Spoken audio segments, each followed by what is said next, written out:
Hey everyone, so in case you didn't know, the EOS network is different from all other blockchains because it's the first governed blockchain. What does this mean? It's that we have a constitution built in. This constitution lays out the guidelines, the framework, and the rules of how we should all govern ourselves as we interact with each other using the EOS network. Thomas Cox, one of the VPs at Block.one, posted a lengthy article today about a change that he thinks is very important and needs to be put through to the constitution.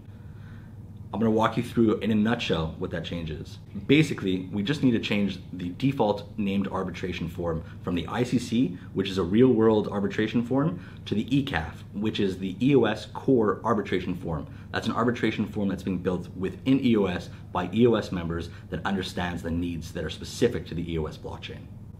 The change to the wording came out of a lightning edit session that happened, I think May 30th he said it was, so very, very recently. Not too many people even realized that this was changed, and they didn't realize that the change has large and real-world ramification and impact into the future of EOS. So let's take a minute to break down the pros and the cons of this change and see why this is a very important change. Firstly, the ICC handles large, cross-border, multi-million-dollar cases. This is not going to be the case with, hopefully, most of the cases of arbitration that are brought forward within EOS. We want to make sure that arbitration is accessible to as many people as possible, not just to people who have lost millions of dollars. We want to make sure that every user has a justice system that they can go to solve the issues that arise. Another thing is the ICC is just not familiar with EOS.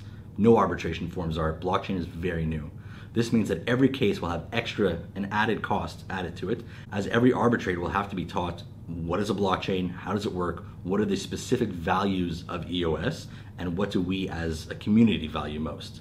This will just delay arbitration, drag cases out, and this will make it less and less accessible to people to use as a means for dispute resolution. Another thing that's really important is that EOS maintains its status as a sovereign community.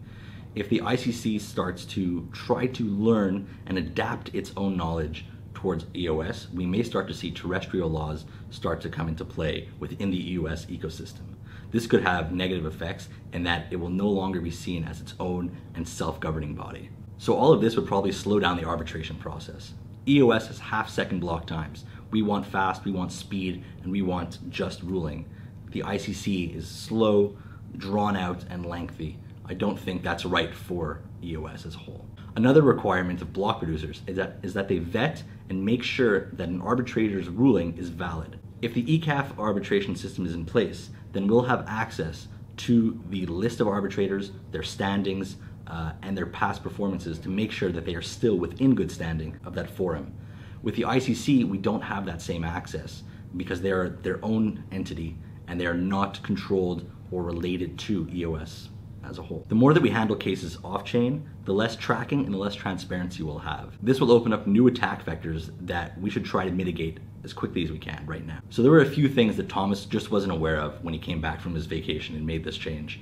He didn't realize that the ECAF had already a whole guideline of their rules for dispute resolution. He didn't know that they had a website set up, claim filing forms already set up and in place. They didn't know he had arbitrators already in place and trained, and they didn't know that there was a pool of backup arbitrators already being trained as we speak. It should also be noted that almost no one was aware of this change. It was one of the few changes of the Constitution that got no mention in the discussion in the Telegram channels. So this is not something that should be seen as contentious. This is just something that there was a mistake that was made that needs to be rolled back to ensure the health and the security of EOS going forward. So we at EOS Canada strongly encourage and agree with this change, and we think it should be a non-issue for most members of EOS. The original wording of this article was posted for over a month on the EOS Go forum and saw no pushback. This should not be seen as contentious, and it should not be seen as anyone trying to slip something in at the last minute. If you want to find any more information, I'll post a few links in the description below. Feel free to read up, and I encourage everyone to do so. See ya.